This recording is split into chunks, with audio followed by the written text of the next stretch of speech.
your fashionable but affordable eyeglasses. Tara na kay Kara. Kara Optic Eye Care. Kay Kara, kumpleto sa choices ng eyeglasses na gusto mo. Kay Kara, no worry ka. Alaga ang iyong mata. Visit Kara Optic Eye Care at LCC Mall, Naga, Felix Plaza Street, Naga City. Bukas na rin ang Kara Optic Eye Care sa ground floor ng Yashana Mall, Naga City. Like and follow us on Facebook, Kara Optic Eye Care. Masain ka pa? Tara na kay Kara. Kara Optic Eye Care.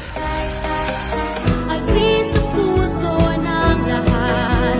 Agri sa puso ng lahat. Agribank.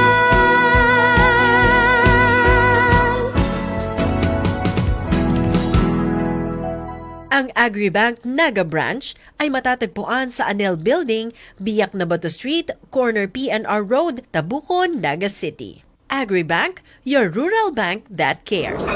Ano man ang ginigibo mo, yaunsain ka man, maayo sa mood, suya, maugma, buksan mo na ang radyo. Ladies and gentlemen, are you ready? Get ready for Karakantaan mo sa na yan. Karakantaan mo sa nayan. Karakantaan mo sa na yan. Karakantaan mo sa na yan. Sa radyo natin FM Naga.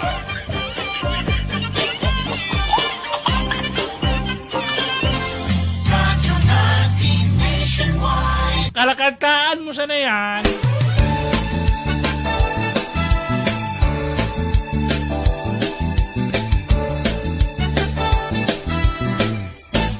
It's a great way to complete your day. 89.5 Naga City.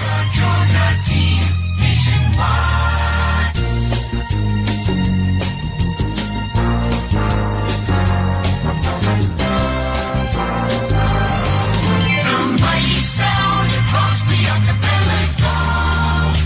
Radyo natin nationwide.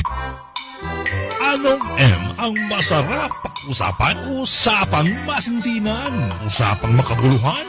Usapang mabilisan. Usapang malikot-kalikot. Ano pa nga ba? Makinig na sa programang Usapang M. Usapang M. Kasama ang pinipiling special guest na pwedeng makachika. Usapang M. Dito sa 89.5 Radyo Natin FM Naga.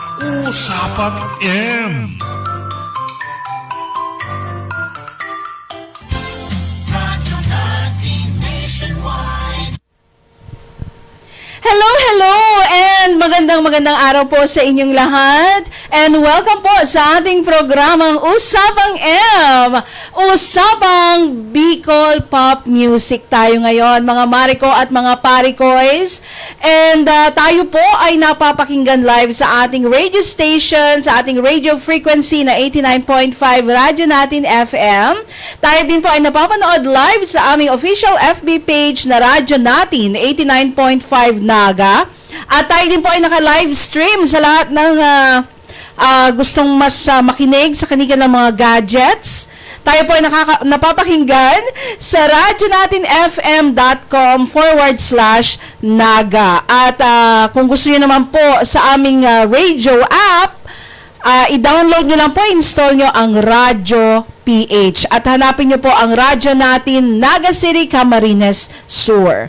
Again, welcome po sa ating programa at katulad ng sinabi ko kanina, meron tayong magiging bisita ngayon na kanina pa namin siya kachika.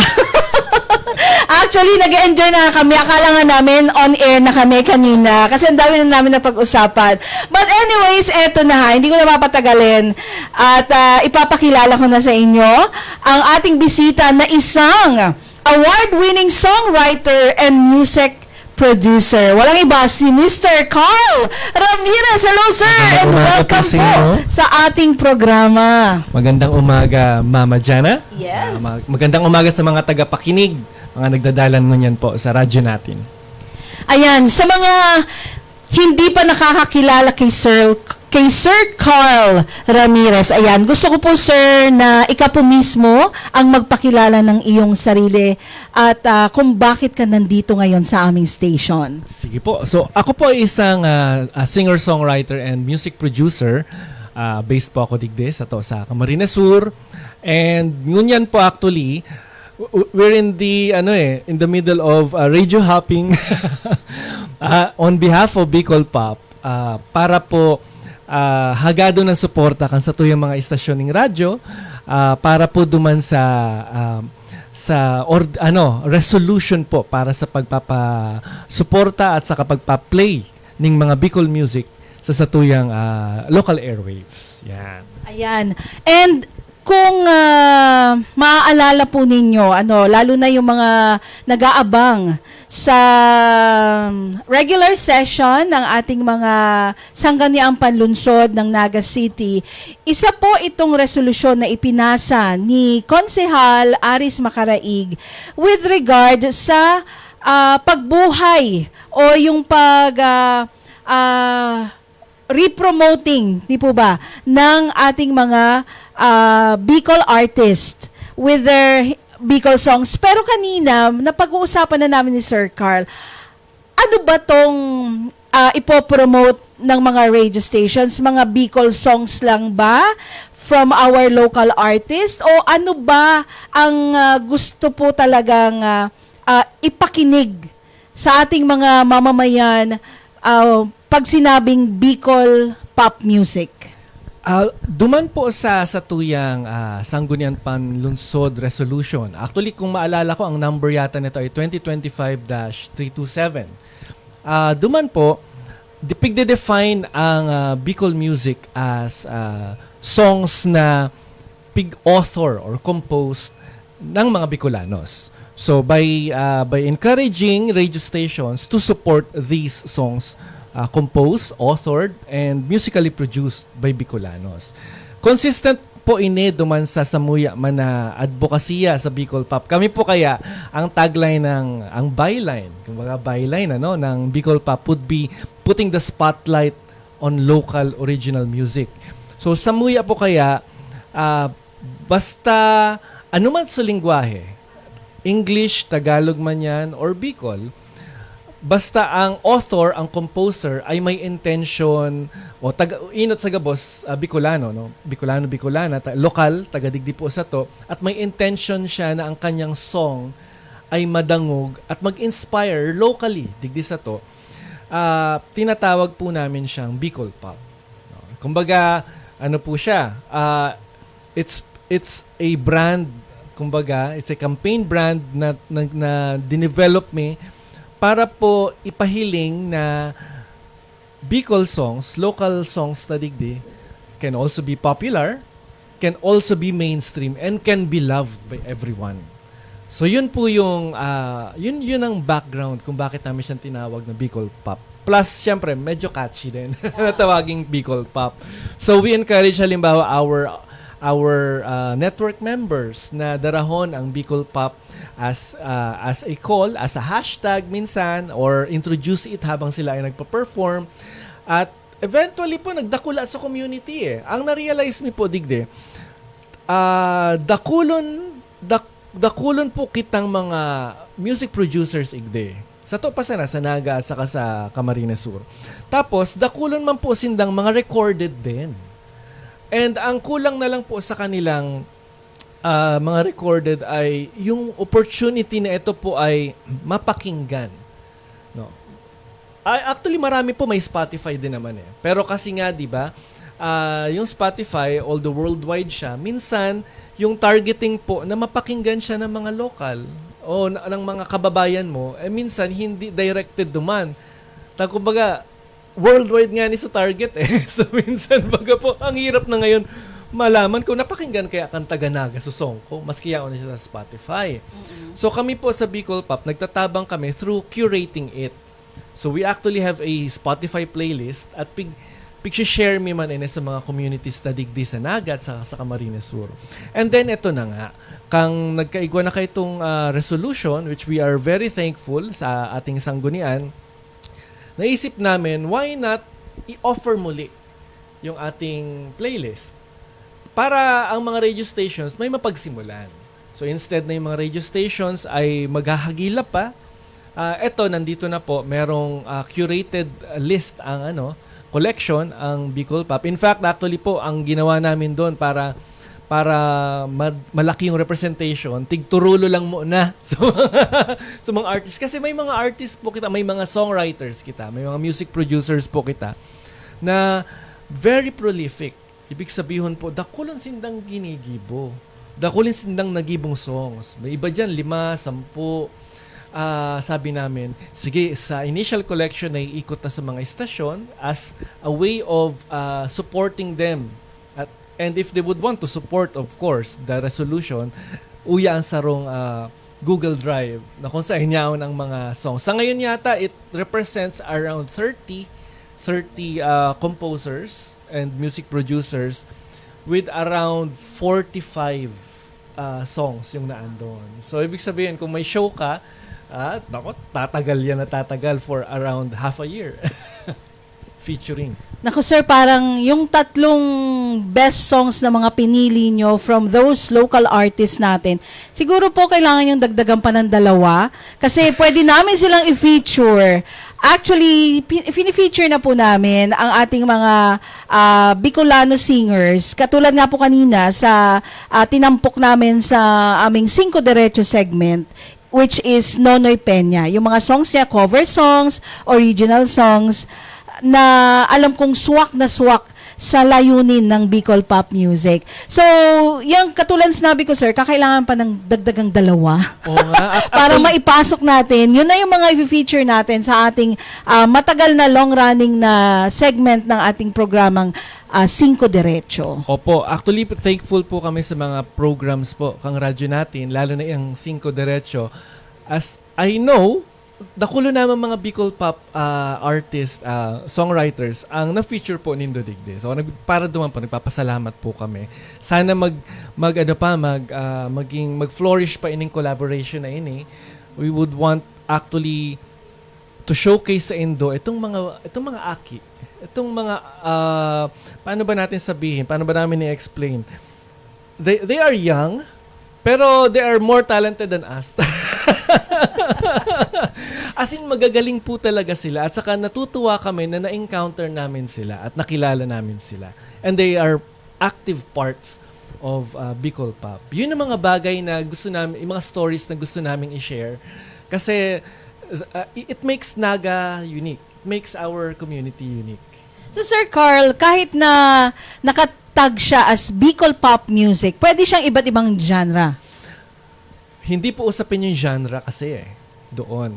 Bicol Pop in itself actually is mostly a collection. So ano man yung genre mo. In fact, meron kaming metal. Merong bands doon that merong mga nasa collection that are rock, pop and metal. At meron din yung tulad dun sa amin, it borders on acoustic, folk, world music, yung may mga ethnic na tunog. Alam mo naman, ang aking performing band, di ba, kasama ang Kilyab, we perform it in a style na medyo malapit sa roots ng ating mga, anong tawag nito, pinanggalingan. No? We use indigenous instruments. Hindi usapin yung musical style or genre doon. Kaya nakakatuwa dahil kapag tinignan mo yung collection, actually, we open it up to other establishments din. Kung isa kang bar o cafe, I think you can find something there na magmamatch sa mood ng iyong mga establishment. So, sir, pwede yung kasi marami na rin tayong mga youth na may acoustic, may banda sila na nagigig, nagbabasking. So, paano po sila makaka-collaborate or makikipag-coordinate with Bicol Pop para naman yung mga cover songs nila, yung mga original songs na ginawa rin nila na pwede nilang maibigay para mapakinggan din ng madlang people? Well, kami po ay non-profit din naman. At saka isa po kaming organisasyon na kung saan ang mga yaon po dyan ay gabos voluntad. So, if they would want to connect with us, madali lang naman po kaming ma-contact sa Bicol Pop Facebook page. Pero I believe kadaklan ka mga nagbabasking din are part of the Bicol Pop family. Like for example, Bim Gumalay na palaging nandyan sa mga either sa mall or sa plaza. may ilan din sila Lilith. sila Lilith, mas madalas sila yata dito sa bar sa may Magsaysay. Tapos si Renz Fajardo is part of the Bicol Pop family. Dati si June, although si June yata ay nasa Manila na Esguera, dumadami sila, nagiging bahagi sila ng Bicol Pop family network, at ito ay dahil gusto nilang i-put forward din yung kanilang originals. No? Kumbaga, breaking off dun sa routine na palagi lang silang nagbabasking at nagko-cover ng mga songs, binibreak nila ito, nagkakaroon sila ng, nagkakaroon sila ng courage, ng lakas, ng kusog, na kusog buot, no? Na i-empower ang sadiri nila at i-put forward ang original nila. Hindi madali kasi yun. Minsan kasi, di ba, isipin mo, sino makikinig? Kasi it's a song na hindi kilala ng mga to. Kasi nga bago at original mo. Pero pag inisip mo, di ba, all songs most probably went into that direction eh. Nung nirelease yung mga song na yan, sino ba naman unang nakarinig nun? Pero kung nandun yung pagkakagawa ng mga kanta, at believe kami, mataas ang tiwala namin sa ating mga composers and songwriters, na kapag inilabas nila yung mga songs na to, may makikinig at makikinig dyan. Speaking of yung mga members ng Bicol Pop, shout out kay, di ba, si Miss Charmel Badjola. Yes. Ayan. Baby namin yan from radyo natin, actually. And hello na rin kay Jayden. Is Jayden part ng Bicol Pop? Jayden Requiero. Yan. Hindi pa namin siya nakasama sa Bicol Pop, pero nakasama namin siya sa ilang events.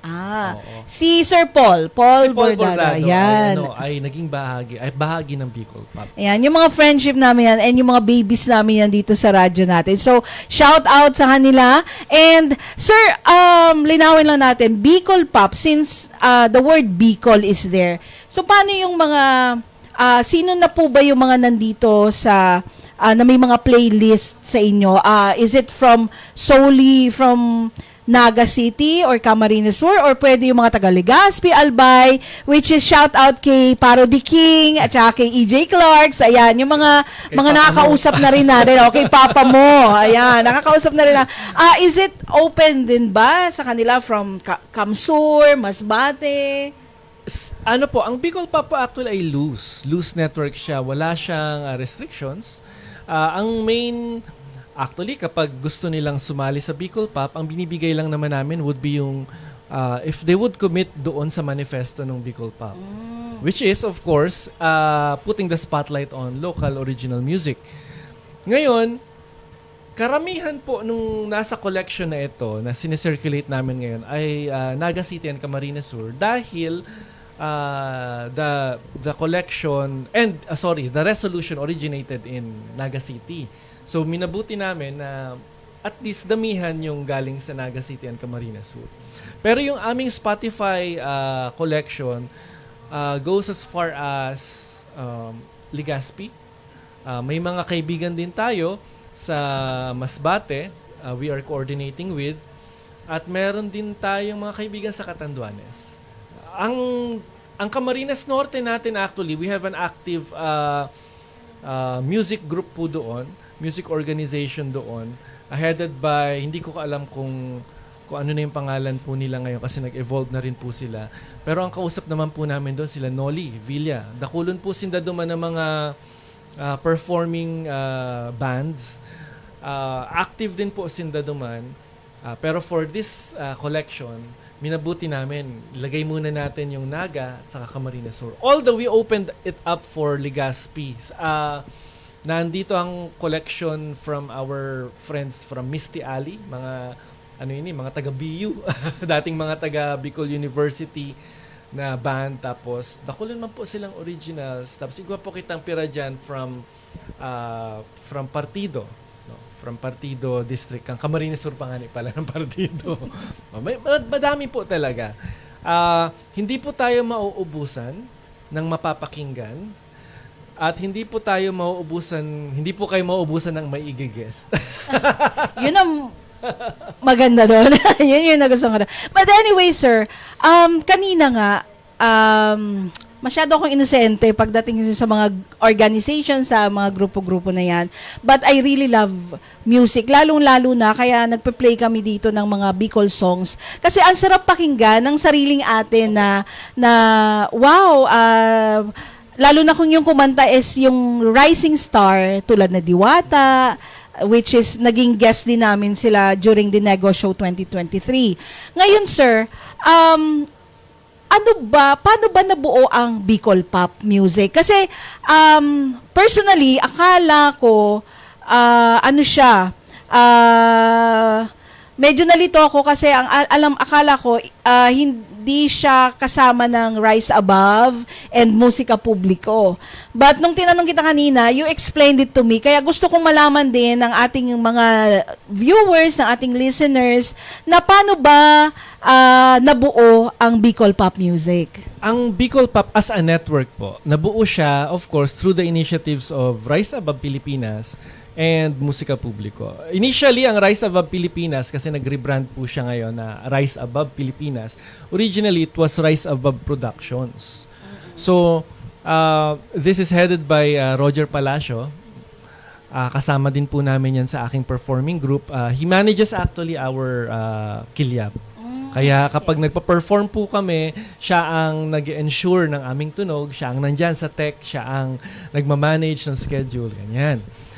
Tapos, ang Musika Publiko po here in Naga City has been here since 2018, 2017. Pero ang breakthrough po niya talaga nangyari lang during the collaboration with Roger at saka during the pandemic na. So, it evolved. Kahit yung Rise Above, nag-evolve siya from just a production into actually taking care of, hindi lang basta tugtugan. No? After nung tugtugan, ano na? No, kailangan merong sense of community, may pagtitipon, may pag-uurulay, may sense of purpose, may direction. So doon po nangyari yung pagsasama-samang ito at ang aming daladalang anong tawag nito, battle cry ngayon, kumbaga, would be Bicol Pop. So kumbaga hindi lang siya events, hindi lang siya ordinary gigs na sunod-sunod, minsan baka yun lang kasi yung purpose ng isang organization, kundi it's more of engaging with, tulad po ninyo, mga stakeholders sa ating media, tulad po sa LGU Naga, ang ating mga local governments, para po ma-develop pa yung mga usapin tungkol sa welfare and rights ng mga musikero at saka music producers. Digdis na to.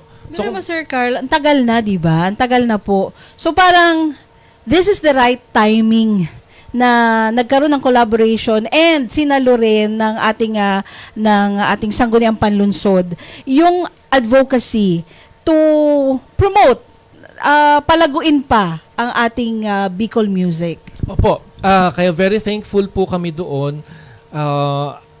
Yung Spark po actually, Spark, ano? Kasi last year we had that concert, tawag namin Silyab. Spark. Doon po sa concert na yon, it was during the second year of Rigmat. Ito po yung Rigmat Arts Festival. It's an initiative of the Naga City Arts and Culture Coalition. Doon po sa concert na yon, we handed over kay Attorney Lenny a Bicol Pop Roadmap. Isa po siyang simple document na yung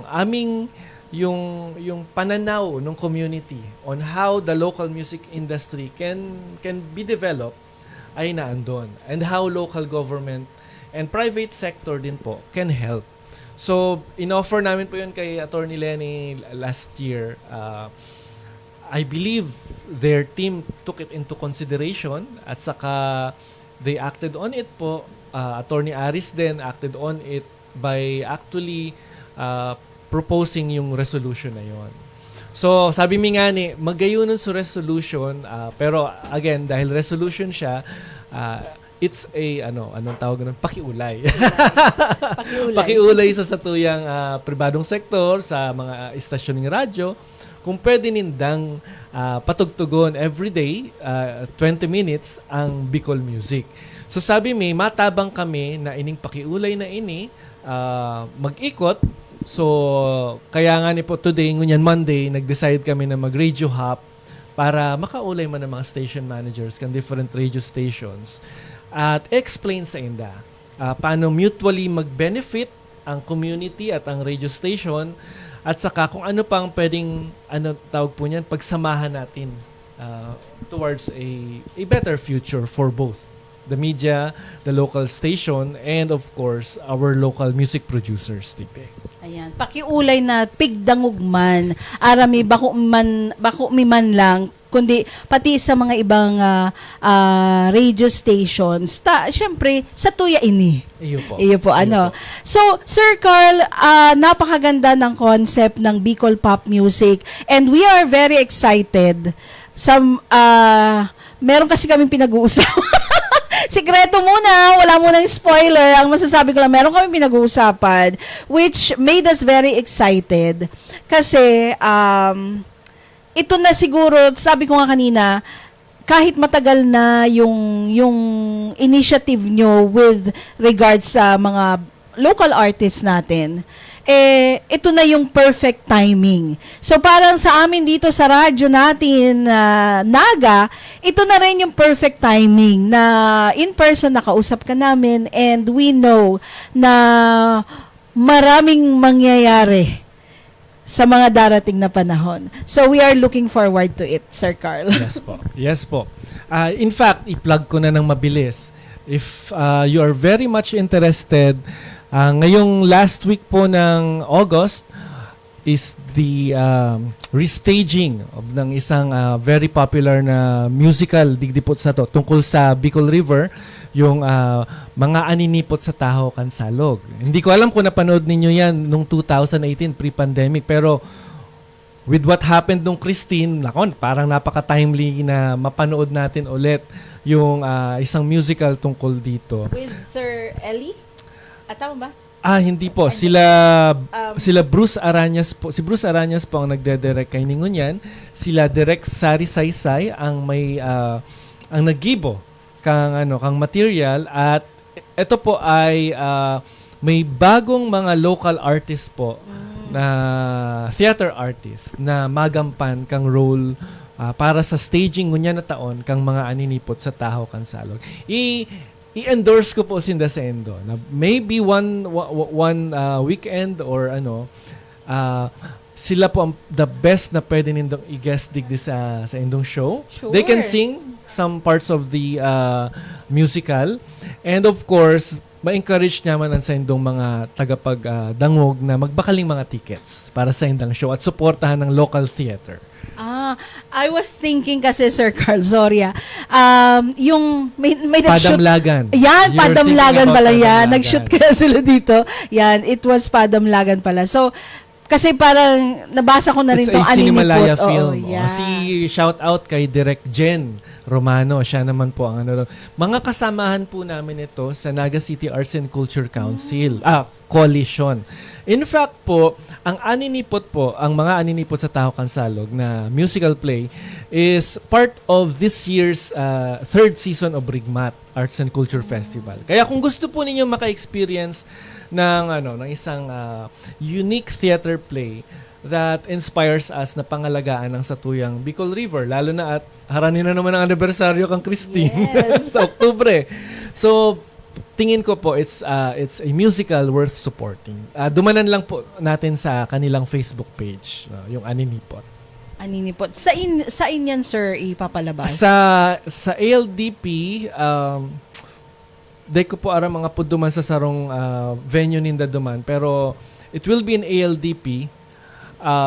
Ang tickets are at 200 pesos per person. Tapos, pwede po kamo magpa-reserve naman yan sa saindang Facebook page, mga Aninipot sa Taho Kansalog. Ayan, cute. Aninipot is Firefly. Yan. Ngayon ko lang na Aninipot pala siya. Kapag maraming nagpapakitang Firefly, anong tawag nito? Senyales ito na ito ay maganda ang kapaligiran. Pero kapag hindi mo na sila nakikita, ibig sabihin baka may problema na tayo sa ating biodiversity. So, yun. Ayan. So, Sir Carl, bago po natin tapusin ang ating programa, mensahe po para sa ating mga nanonood, sa ating mga nakikinig, and lalo na sa mga talented natin na mga local artists na parang may hesitation pang ilabas at i-showcase yung kanilang mga talent? Unahin ko sa aming fellow songwriters, composers, saka music producers. Kami po palagi namin sinasabi na we encourage you na ang sa indong mga ginibo, sa indong mga obra ay i-perform natin at iparinig natin sa kapwa artists, sa publiko, at definitely po lalapit po ang suporta dyan, no? For our fellow music fans at saka mga audiences, sana po hindi tayo magsawa na sumuporta sa mga aktibidad ng Bicol Pop at saka sa pagsuporta po sa Bicol Music, saka sa mga musikerong Naga, musikero kang Bicol. In fact, we encourage you actually, if may makita ka mong mga kaibanan mi na nagbabasking, maghulog man ka mo ning maski 1,000.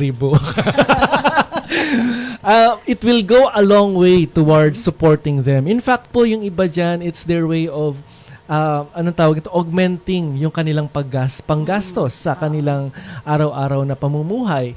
Isipon ta po, di ba, ang ibang mga kadaklan ka mga musikero ay mga working people man.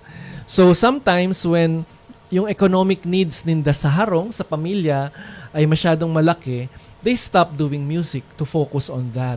Kaya malaking bagay if we see buskers around, we support them, we financially support them para po makapagpatuloy sinda sa pagtaoning musika po sa to. Yan. Ayan. So, narinig natin yung mensahe na continuous support sa ating mga local artists. Kasi, wag nating hayaan na yung, kumbaga, mag-hesitate, yung magkaroon sila ng inhibition na ipakita yung kanilang mga talento. Let us support them, pakita natin na they are very welcome na ilabas nila yung kanilang angking talento lalo na sa kanilang pag-awit. Sir Carl, maraming salamat po sa iyong oras, panahon. Alam ko, dami naming nakuhang oras sa iyo ngayon. Simula pa kanina pagdating mo, nagkwentuhan na tayo and hanggang ngayon. So maraming salamat po sa oras mo. And sana hindi ito ang huli. Hindi ito ang huling pagkakataon na makasama ka namin na ma-interview dito sa aming radio station. Malamang po hindi kasi dito po ako nagsasaot. So anytime, sir, kung merong announcement, kumatok ka lang dito sa amin. Yes, Ayan. Maraming salamat po Ayan. sa radyo natin, family. Of course, sa inyong station manager, kay Ma'am Mafe. Maraming salamat po. Kay Mama Jana at kay Kuya Bong na nasa technical. Maraming salamat po. Ayan, thank you so much sa lahat ng nakinig, nanood, at nako yung mga na-touch, na-inspire, dahil meron palang ganito dito sa Naga City. Ano po? And hindi lang po ito sa Naga City, sabi nga ni Sir Carl kanina, marami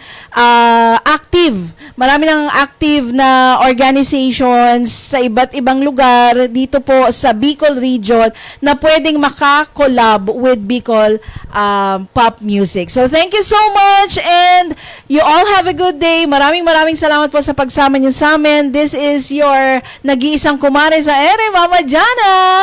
Maraming salamat and to God be all the glory. This is Usapang M.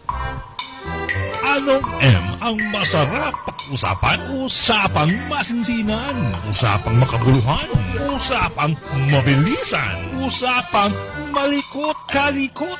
Ano pa nga ba? Makinig nga sa programang Usapang M. Usapang M. Kasama ang pinipiling special guest na pwedeng makachika. Usapang M. Dito sa 89.5 Radyo Natin FM Naga. Usapang M.